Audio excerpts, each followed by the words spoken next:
زید بن وہب نے کہا کہ میں مقام ربضہ سے گزر رہا تھا کہ ابو ذر رضی اللہ عنہ دکھائی دیے۔ میں نے پوچھا کہ آپ یہاں کیوں آ گئے ہیں؟ انہوں نے جواب دیا کہ میں شام میں تھا تو معاویہ رضی اللہ عنہ سے میرا اختلاف قرآن کی آیت جو لوگ سونا اور چاندی جمع کرتے ہیں اور انہیں اللہ کی راہ میں خرچ نہیں کرتے کے متعلق ہو گیا۔ معاویہ کا کہنا یہ تھا کہ یہ آیت اہل کتاب کے بارے میں نازل ہوئی ہے، اور میں کہتا تھا کہ اہل کتاب کے ساتھ ہمارے متعلق بھی یہ نازل ہوئی ہے۔ اس اختلاف کے نتیجے میں میرے اور ان کے درمیان کچھ تلخی پیدا ہو گئی، چنانچہ انہوں نے عثمان رضی اللہ عنہ جو ان دنوں خلیفۃ المسلمین تھے کہ یہاں میری شکایت لکھی۔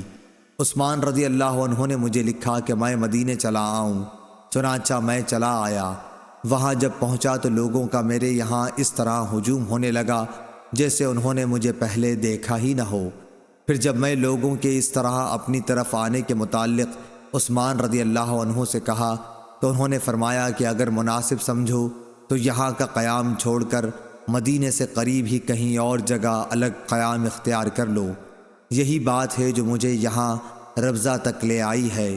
اگر وہ میرے اوپر ایک حبشی کو بھی امیر مقرر کر دیں تو میں اس کی بھی سنوں گا اور اطاعت کروں گا۔ صحیح بخاری حدیث نمبر 1406۔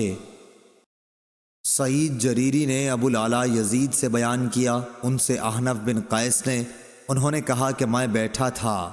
دوسری سند اور امام بخاری نے فرمایا کہ مجھ سے اسحاق بن منصور نے بیان کیا، انہوں نے کہا کہ ہم سے عبد الصمد بن عبد الوارث نے بیان کیا، انہوں نے کہا کہ مجھ سے میرے باپ نے بیان کیا، انہوں نے کہا کہ مجھ سے سعید جریری نے بیان کیا، کہا کہ ہم سے ابو العلا بن شخیر نے بیان کیا، ان سے احنف بن قیس نے بیان کیا کہ میں قریش کی ایک مجلس میں بیٹھا ہوا تھا، اتنے میں سخت بال، موٹے کپڑے اور موٹی جھوٹی حالت میں ایک شخص آیا اور کھڑے ہو کر سلام کیا اور کہا کہ خزانہ جمع کرنے والوں کو اس پتھر کی بشارت ہو جو جہنم کی آگ میں تپایا جائے گا اور اس کی چھاتی کی بھٹنی پر رکھ دیا جائے گا جو مونڈھے کی طرف سے پار ہو جائے گا، اور مونڈھے کی پتلی ہڈی پر رکھ دیا جائے گا تو سینے کی طرف پار ہو جائے گا، اس طرح وہ پتھر برابر ڈھلکتا رہے گا۔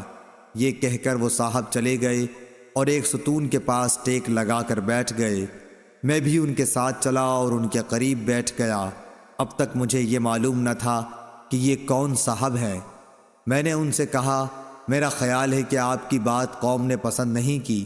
انہوں نے کہا یہ سب تو بے وقوف ہیں۔ صحیح بخاری حدیث نمبر 1407۔ مجھ سے میرے خلیل نے کہا تھا، میں نے پوچھا کہ آپ کے خلیل کون ہیں؟ جواب دیا کہ رسول اللہ صلی اللہ علیہ وسلم۔ اے ابو ذر، کیا احد پہاڑ دیکھتا ہے؟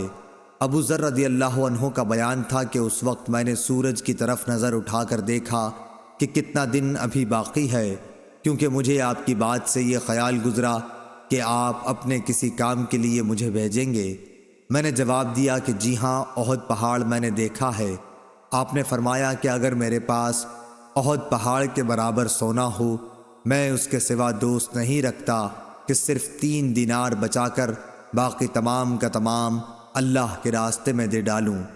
ابو ذر رضی اللہ عنہ نے پھر فرمایا کہ ان لوگوں کو کچھ معلوم نہیں، یہ دنیا جمع کرنے کی فکر کرتے ہیں۔ ہرگز نہیں، خدا کی قسم، نہ میں ان کی دنیا ان سے مانگتا ہوں اور نہ دین کا کوئی مسئلہ ان سے پوچھتا ہوں تاکہ میں اللہ تعالیٰ سے جا ملوں۔ صحیح بخاری حدیث نمبر 1408۔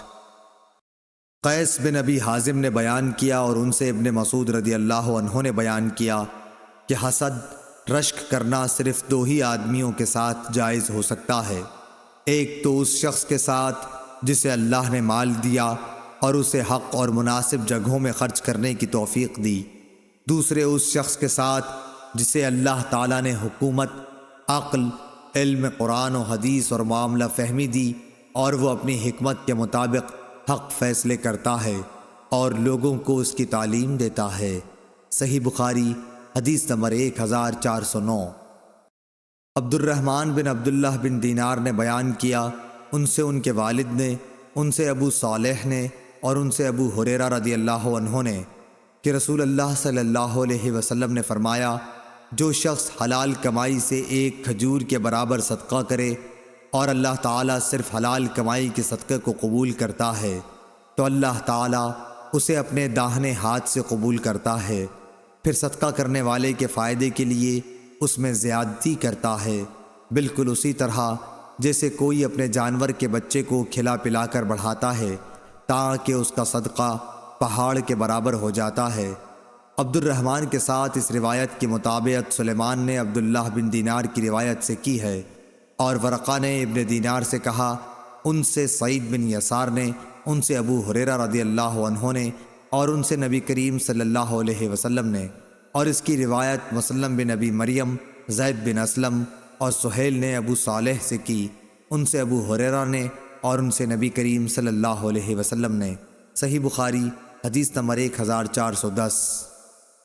سعید بن خالد نے بیان کیا، انہوں نے کہا کہ میں نے حارثہ بن وہب رضی اللہ عنہ سے سنا، انہوں نے فرمایا کہ میں نے نبی کریم صلی اللہ علیہ وسلم سے سنا تھا کہ صدقہ کرو، ایک ایسا زمانہ بھی تم پر آنے والا ہے جب ایک شخص اپنے مال کا صدقہ لے کر نکلے گا اور کوئی اسے قبول کرنے والا نہیں پائے گا۔ صحیح بخاری حدیث نمبر 1411۔ ابو زناد نے بیان کیا، ان سے عبد الرحمن بن حرمز اعرج نے، اور ان سے ابو ہریرہ رضی اللہ عنہ نے کہ نبی کریم صلی اللہ علیہ وسلم نے فرمایا، قیامت آنے سے پہلے مال و دولت کی اس قدر کثرت ہو جائے گی اور لوگ اس قدر مالدار ہو جائیں گے کہ اس وقت صاحب مال کو اس کی فکر ہوگی کہ اس کی زکوٰۃ کون قبول کرے، اور اگر کسی کو دینا بھی چاہے گا تو اس کو یہ جواب ملے گا کہ مجھے اس کی حاجت نہیں ہے۔ صحیح بخاری حدیث نمبر 1412۔ محل بن خلیفہ تائی نے بیان کیا، کہا کہ میں نے عدی بن حاتم تائی رضی اللہ عنہ سے سنا، انہوں نے کہا کہ میں نبی کریم صلی اللہ علیہ وسلم کی خدمت میں موجود تھا کہ دو شخص آئے، ایک فقر و فاقہ کی شکایت لیے ہوئے تھا اور دوسرے کو راستوں کے غیر محفوظ ہونے کی شکایت تھی۔ اس پر رسول اللہ صلی اللہ علیہ وسلم نے فرمایا کہ جہاں تک راستوں کے غیر محفوظ ہونے کا تعلق ہے تو بہت جلد ایسا زمانہ آنے والا ہے کہ جب ایک قافلہ مکہ سے کسی محافظ کے بغیر نکلے گا اور اسے راستے میں کوئی خطرہ نہ ہوگا، اور رہا فقر و فاقہ تو قیامت اس وقت تک نہیں آئے گی جب تک مال و دولت کی کثرت کی وجہ سے یہ حال نہ ہو جائے کہ ایک شخص اپنا صدقہ لے کر تلاش کرے گا لیکن کوئی اسے لینے والا نہ ملے گا۔ پھر اللہ تعالیٰ کے سامنے ایک شخص اس طرح کھڑا ہوگا کہ اس کے اور اللہ تعالیٰ کے درمیان کوئی پردہ نہ ہوگا اور نہ ترجمانی کے لیے کوئی ترجمان ہوگا۔ پھر اللہ تعالیٰ اس سے پوچھے گا کہ کیا میں نے تجھے دنیا میں مال نہیں دیا تھا؟ وہ کہے گا کہ ہاں دیا تھا۔ پھر اللہ تعالیٰ پوچھے گا کہ کیا میں نے تیرے پاس پیغمبر نہیں بھیجا تھا؟ وہ کہے گا کہ ہاں بھیجا تھا۔ پھر وہ شخص اپنے دائیں طرف دیکھے گا تو آگ کے سوا اور کچھ نظر نہیں آئے گا، پھر بائیں طرف دیکھے گا اور ادھر بھی آگ ہی آگ ہوگی۔ بس تمہیں جہنم سے ڈرنا چاہیے، خواہ ایک کھجور کے ٹکڑے ہی کا صدقہ کر کے اس سے اپنا بچاؤ کر سکو، اگر یہ بھی میسر نہ آ سکے تو اچھی بات ہی منہ سے نکالے۔ صحیح بخاری حدیث نمبر 1413۔ ابو اسامہ حماد بن اسامہ نے بیان کیا، انہوں نے کہا کہ ہم سے برید بن عبداللہ نے، ان سے ابو بردہ نے، اور ان سے ابو موسیٰ اشعری رضی اللہ عنہ نے کہ نبی کریم صلی اللہ علیہ وسلم نے فرمایا کہ لوگوں پر ضرور ایک ایسا زمانہ ایسا آ جائے گا کہ ایک شخص سونے کا صدقہ لے کر نکلے گا لیکن کوئی اسے لینے والا نہیں ملے گا، اور یہ بھی ہوگا کہ ایک مرد کی پناہ میں 40 عورتیں ہو جائیں گی، کیونکہ مردوں کی کمی ہو جائے گی اور عورتوں کی زیادتی ہوگی۔ صحیح بخاری حدیث نمبر 1414۔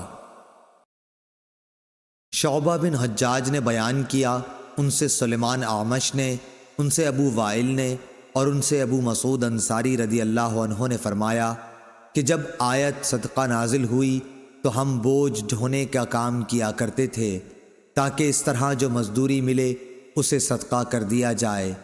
اسی زمانے میں ایک شخص عبد الرحمن بن عوف آیا اور اس نے صدقے کے طور پر کافی چیزیں پیش کیں۔ اس پر لوگوں نے کہنا شروع کیا کہ یہ آدمی ریاکار ہے۔ پھر ایک شخص ابو عقیل نامی آیا اور اس نے صرف 1 صاع کا صدقہ کیا۔ اس کے بارے میں لوگوں نے یہ کہہ دیا کہ اللہ تعالیٰ کو 1 صاع صدقے کی کیا حاجت ہے۔ اس پر یہ آیت نازل ہوئی، وہ لوگ جو مومنوں پر عیب لگاتے ہیں، جو صدقہ زیادہ دیتے ہیں، اور ان پر بھی جو محنت سے کما کر لاتے ہیں اور کم صدقہ کرتے ہیں، آخر تک۔ صحیح بخاری حدیث نمبر 1415۔ سعید بن یحییٰ نے بیان کیا، کہا مجھ سے میرے والد نے بیان کیا، کہا کہ ہم سے اعمش نے بیان کیا، ان سے شفیق نے، اور ان سے ابو مسعود انصاری رضی اللہ عنہ نے کہا کہ رسول اللہ صلی اللہ علیہ وسلم نے جب ہمیں صدقہ کرنے کا حکم دیا تو ہم میں سے بہت سے بازار جا کر بوجھ اٹھانے کی مزدوری کرتے اور اس طرح 1 مد غلہ یا کھجور وغیرہ حاصل کرتے جسے صدقہ کر دیتے، لیکن آج ہم میں سے بہت سوں کے پاس لاکھ صدقے میں لاکھ درہم یا دینار موجود ہیں۔ صحیح بخاری حدیث نمبر 1416۔